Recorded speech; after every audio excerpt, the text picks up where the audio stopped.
जादुई थाली। अजी क्यों जिद पर तने हुए हैं? धरती पर खड़े होने का बल नहीं बचा तुम्हारे शरीर के भीतर। राम ना करे तुमको कुछ हो गया तो इस बुढ़ापे में मैं किसके सहारे काटूंगी? अन्ना, अगर जाऊंगा नहीं तो कमाऊंगा क्या? फिर खाएंगे क्या? ये पापी पेट तो नहीं मानेगा ना। कितना आस लगाई थी कि मेरे दोनों बेटे राम लखन बनकर हमारे बुढ़ापे की लाठी बनेंगे, मगर लुगाइयों के आते ही गिरगिट की सी चाल बदल दिखाई उन्होंने। बेटों के छोड़ जाने के बाद 60 वर्षीय गजोधर अपनी पत्नी पन्ना के संग गांव के अंतिम छोर में बसे नदी के किनारे एक गुमटी डालकर गुजर बसर कर रहे थे। अच्छा, मैं जाता हूँ, तुम भीतर से किवाड़ कस लो। घर का दाना पानी चलाने के खातिर गजोधर सारा दिन सड़कों पर घूमकर कबाड़ टटोलता और उन्हें बोरियों में भरकर मोहसिन भंगार वाले के हाथों बेचा करता था। राम राम मोहसिन भाई, ये लो, जल्दी से इस कबाड़ का भार तोलकर दाम दे दो। ये लो चचा जान, 15 किलो कबाड़ था, जिसके कुल मिलाकर बनते हैं 150 रुपया। अरे जो भी बन पड़ता है दे दो भाई। गजोधर उन पैसों के मुट्ठी में बांधकर घर लौटते हुए खुद से बतियाते हुए बढ़ता जा रहा था। एक सवेर से सांझ तक घुमक्कड़ की तरह किबाड़ बिन चुनकर भी सिर्फ 150 रुपए हाथ लगे हैं। ये तो बनिए की उधारी चुकाने में ही बराबर हो जाएगी। आज का राशन पानी कैसे मोल लूंगा? गजोधर को जो बात पूरे रास्ते खलती है उसके संग वही होता है। बनिया उसे पैसे लेने के बाद अपना पल्ला झड़पते हुए उसे दुकान से भगा देता है। क्या बात है जी, आप परेशान क्यों दिखाई पड़ रहे हैं? पन्ना, धिक्कार है, जो मैं भरसक तुम्हारा पेट भी नहीं पाल सकता। चुप हो जाइए, ये वक्त भी गुजर जाएगा। और फिर ये क्या कम है कि हम थोड़े में भी संग हैं? सीमित भंडारण होने के चलते जहां बुढ़ापे की उम्र में उन्हें अत्यधिक पोषक तत्व से परिपूर्ण आहार खाना था, वहां बूढ़े दंपति आधा पेट खाकर एक दूसरे के आगे अपनी झूठी तृप्ति भरा रुझान प्रकट करते हैं। हर एक दिन गजोधर सड़क पर घूमकर जो कबाड़ चुनता, उसी से वह रात में अपने पेट की आग को बुझा पाते थे। एक रोज जब गजोधर घर लौटते हुए कहता है, सवेरे से अब तक एक पैसे का भी कबाड़ नहीं दिखाई पड़ा। एकाएक उसकी बूढ़ी निगाह रास्ते के बीचों बीच पड़ी एक साधारण थाली पर जाती है। गजोधर उसे लेकर घर आकर अपनी पत्नी को देता है। पन्ना, ये देखो, मुझे चौराहे के बीचों बीच ये थाली मिली। इसकी चमक और दमक देखकर तो ऐसा लग रहा है कि किसी बर्तन व्यापारी के ट्रक से गिर पड़ी थी। आज आपको इसी थाली में खाना परोसती हूँ। पन्ना उस थाली को धो पोंछ कर उसे गजोधर के आगे बिछाकर जैसे ही उसमें थोड़ा सा चावल परोसती है, थाली के चारों ओर एक तेज चुभने वाली चमक प्रकाशमान होती है और दोनों की आंखें चकाचौंध रह जाती हैं। अरे तुमने तो इसमें जरा सा चावल का कतरा डाला था, फिर ये थाली अपने आप चावल से लबालब कैसे भर गई? कहीं ये माँ अन्नपूर्णा की दया तो नहीं है? मुझे तो ये माया इस जादुई थाली की लगती है। देखो, एकाएक इस थाली का रंग भी साधारण से सुनहरा हो गया। जादुई थाली का पुख्ता प्रमाण जानने के खातिर पन्ना थाली के भीतर के चावल को निकालकर इस बार उसमें कच्चा दाल डालती है। जादुई थाली एक बार फिर अपनी माया को प्रकट करती है। मैंने इस थाली के भीतर दाल के चुनिंदा दाने डाले थे, मगर इसका पूरी तरह भरना इसके जादुई होने का पुख्ता प्रमाण दे चुकी है। काश कि हमारे पास कुछ पैसे होते तो हम उसे भी इस जादुई थाली के सहारे बढ़ा सकते थे ना पन्ना। पैसे ना सही, मगर अब ये जादुई थाली पैसे कमाने का जरिया जरूर बनेगी। मगर कैसे? पन्ना टोकरी में पड़े अल्प सब्जियों को जैसे ही जादुई थाली में डालती है, थाली के भीतर सैकड़ों सब्जियों की भरमार लगकर जमीन पर गिरने लगती है। अरे इस जादुई थाली के तो खेल निराले हैं। एक ही क्षण में कैसे एक आध सब्जियों को ठेला भर सब्जियों में बदल डाला। जादुई थाली से मिले सब्जियों को बड़े से टोकरी में भरकर बूढ़ा गजोधर उन्हें माथे पर लाद कर बेचने के लिए चल पड़ता है। सब्जी ले लो, ताजी हरी सब्जियां ले लो, पालक, गोभी, आलू, ये लो भैया रास्ते का माल सस्ते में, सब्जी ले लो। गजोधर को यूं सब्जी बेचता देख गांव की झुमरी बोल पड़ती है, अरे ओ सब्जी वाले बिहारी बाबू, का भाव बेचत हो ई भाजी तरकारी? एकदम सस्ता और सारी सब्जियां एकदम कच्ची और ताजी हैं। झटपट से 1 किलो आलू और 1 किलो पालक तौल दो। गजोधर झुमरी को सब्जी तौल कर दे देता है। तभी झुमरी उसे पैसे देते हुए कहती है, अरे ये रास्ते का माल सस्ते में का मतलब था?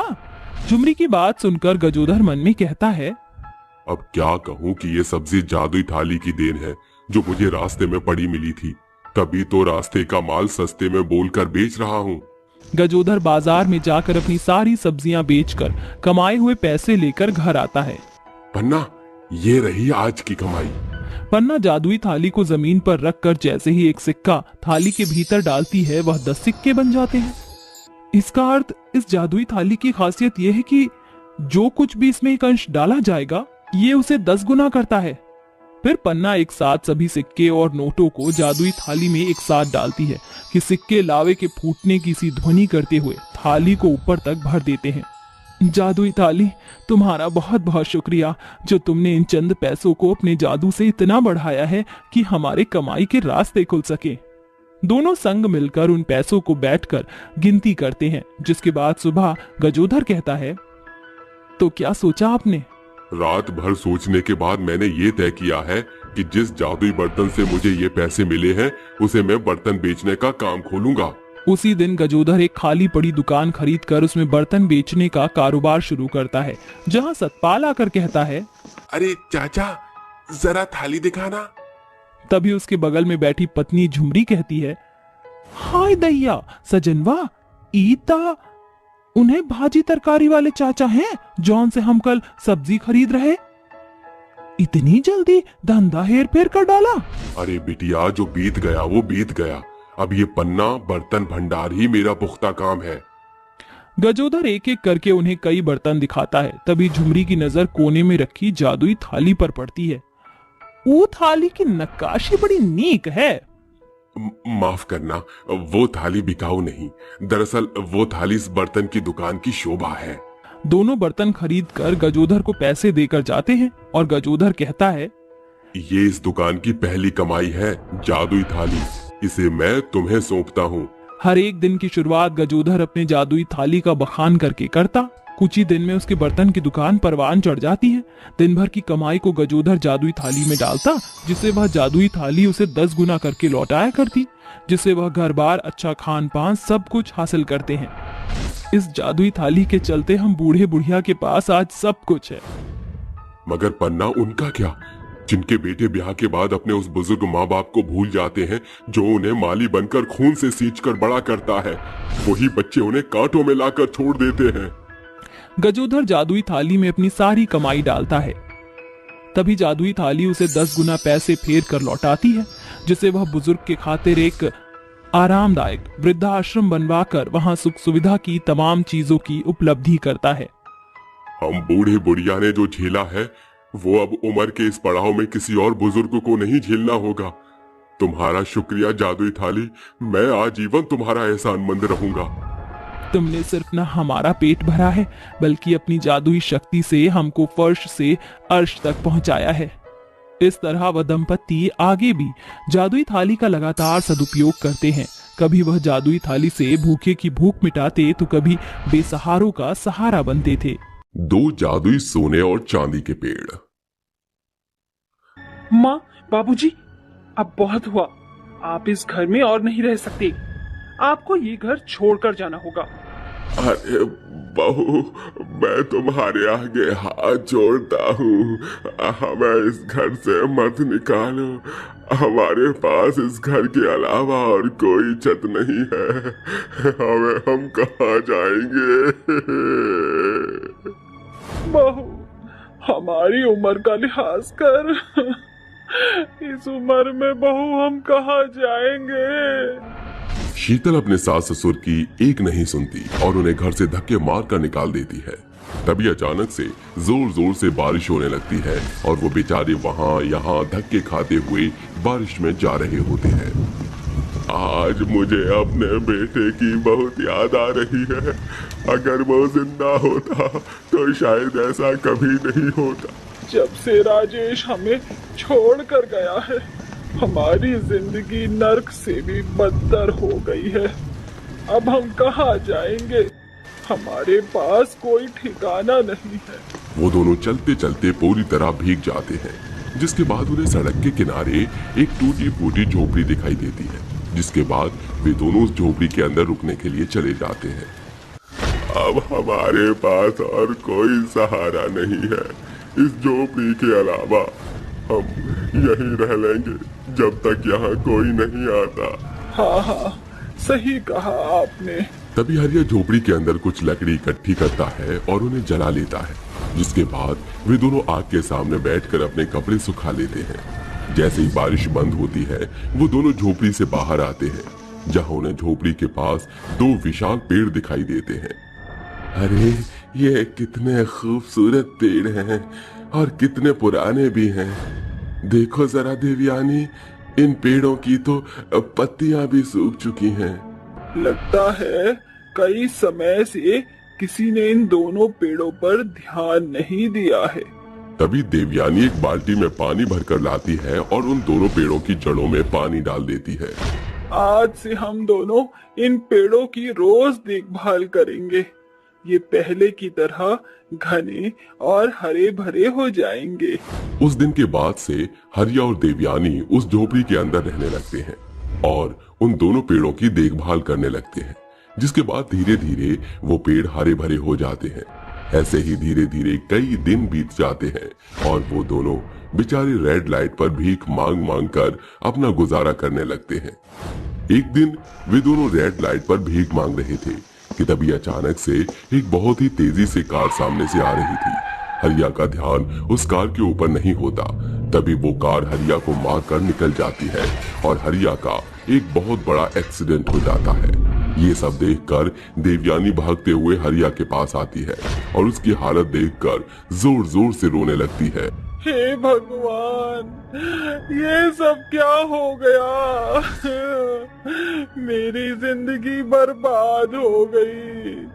मेरे जीने का सहारा सिर्फ मेरा पति ही था, जो तूने मुझसे छीन लिया है। भगवान, मेरी मदद करो। तभी कुछ लोग मिलकर एम्बुलेंस को कॉल करते हैं और हरिया को हॉस्पिटल में एडमिट करवा देते हैं। हॉस्पिटल में जब डॉक्टर हरिया का चेकअप करते हैं तो वो देवयानी के पास आकर उससे कहते हैं, देखिए आपके पति की बहुत बुरी कंडीशन है। ऊपर से उनके दोनों पैर पूरी तरह से डैमेज हो चुके हैं और दिमाग पर भी बहुत चोट लगी है। उनके इलाज में पूरे 5 लाख तक का खर्चा आ जाएगा। जल्दी से पैसों का इंतजाम कीजिए, वरना आपके पति बच नहीं पाएंगे। डॉक्टर साहब, आप ये कैसी बात कर रहे हो? मैं एक गरीब लाचार हूँ। मेरे पास इतना पैसा कहाँ से आएगा? देखिए, मैं इसमें आपकी कोई मदद नहीं कर सकता। ये कहकर डॉक्टर वहां से चला जाता है। देवयानी को कुछ समझ नहीं आता और वो दोबारा से रेड लाइट पर जाकर भीख मांगना शुरू कर देती है ताकि वो अपने पति के लिए पैसे जोड़ सके। जिसके बाद वो बहुत थक जाती है और उन दोनों पेड़ों के पास जाकर रोने लगती है। तभी रोते हुए उसकी नजर पेड़ों पर पड़ती है। पेड़ सूख रहे होते हैं। तभी देवयानी एक बाल्टी में पानी लेकर आती है और रोते हुए पेड़ों को पानी देते हुए खुद से बात करने लगती है। ये कैसी किस्मत है मेरी? पहले मेरा बेटा चला गया और अब मेरा पति, ऊपर से मेरी बहू ने धोखे से सारी जमीन जायदाद अपने नाम करवा ली है और हमें घर से बाहर निकाल दिया है। हे भगवान, कोई तो अपना फरिश्ता भेज दो जो मेरी मदद कर सके। तभी अचानक से वो दोनों पेड़ देवयानी से कहते हैं, रोना बंद करो, हम तुम्हारी मदद करेंगे। तुमने हमारी बहुत मदद की है इतने सालों से। कभी किसी ने हम दोनों के ऊपर ध्यान नहीं दिया। हम दोनों कोई मामूली पेड़ नहीं बल्कि जादुई पेड़ है। उन दोनों पेड़ों को देखकर कल्याणी बहुत अचंभित रह जाती है, जिसके बाद पेड़ बोलता है, डरो मत, हमसे बिल्कुल डरो मत, हम तुम्हारी मदद करेंगे और जो तुमने हमारे लिए किया अब हम तुम्हारे लिए करेंगे। तभी अचानक से पेड़ सोने का बन जाता है, दूसरा पेड़ हीरे का। सोने के पेड़ पर सोने के फूल आ जाते हैं और हीरे के पेड़ पर हीरे के फूल आ जाते हैं। इसके बाद सोने के पेड़ से सोने के फूल झड़कर नीचे गिरते हैं और हीरे के पेड़ से हीरे के फूल नीचे गिरकर इकट्ठे हो जाते हैं, जिन्हें देखकर देवयानी अचंभित रह जाती है। तभी एक पेड़ बोलता है, तुम इनकी मदद से अपने पति का इलाज करवा सकती हो। जाओ, जल्दी से इन सबको ले जाओ और अपने पति का इलाज करवाओ। ये सब देखकर देवयानी रोने लगती है और रोते हुए उनका शुक्रिया अदा करती है और सोने के फूल और हीरे के फूल लेकर सुनार की दुकान पर बेच देती है। जिसके बाद वो अपने पति का इलाज शुरू करवाती है। कुछ दिनों में हरिया बिल्कुल ठीक होकर वापस आ जाता है। जिसके बाद देवयानी हरिया को जादुई पेड़ों के बारे में सब कुछ बता देती है, जिसे सुनकर वो बहुत खुश होता है और जादुई पेड़ों का शुक्रिया अदा करने उनके पास जाता है। तुम दोनों का बहुत बहुत शुक्रिया, तुमने मेरी मदद की और मेरी जान बचाई। मैं तुमसे एक और मदद मांगना चाहता हूँ। हमारे पास रहने के लिए छत नहीं है, क्या तुम हमें थोड़े से सोने के और हीरे के फूल दे दोगे, जिससे हम अपने लिए एक घर खरीद सकें? हरिया के इतना कहते ही उन दोनों जादुई पेड़ों के अंदर से सोने के फूल और हीरे के फूल निकलने लगते हैं। जिसके बाद हरिया और देवयानी बहुत खुश हो जाते हैं और वो उनकी मदद से अपने लिए एक प्यारा सा घर खरीदते हैं। और हरिया और देवयानी पहले की तरह ही रोज सुबह उन दोनों पेड़ों की सेवा करने के लिए वहां पहुंच जाते थे। ऐसे ही धीरे धीरे वो दोनों बहुत अमीर हो जाते हैं। जिसके बाद वो अपना खुद का बिजनेस स्टार्ट कर देते हैं। ये बात देवयानी और हरिया की बहू शीतल तक पहुंच जाती है। जिसके बाद वो अपने मन ही मन सोचते हैं, आखिर ऐसा कौन सा अली बाबा का खजाना इन दोनों बुढ़ा और बुढ़ी के हाथ लग गया है, जो ये दिन प्रतिदिन इतने अमीर हो गए हैं। मुझे इसका पता लगाना ही होगा। एक दिन रात के समय शीतल ये पता लगाने के लिए अपनी सास ससुर के पास जाती है। जिसके बाद उसके सास ससुर रात के समय दो पेड़ों से बात कर रहे होते हैं। जादुई पेड़ों, हम दोनों ने मिलकर गरीब लोगों की मदद करने के लिए कुछ सोचा है। हमारे जैसे और पता नहीं कितने बेबस लोग इस दुनिया में हैं, जिनके लिए हम एक वृद्धा आश्रम खोलना चाहते हैं।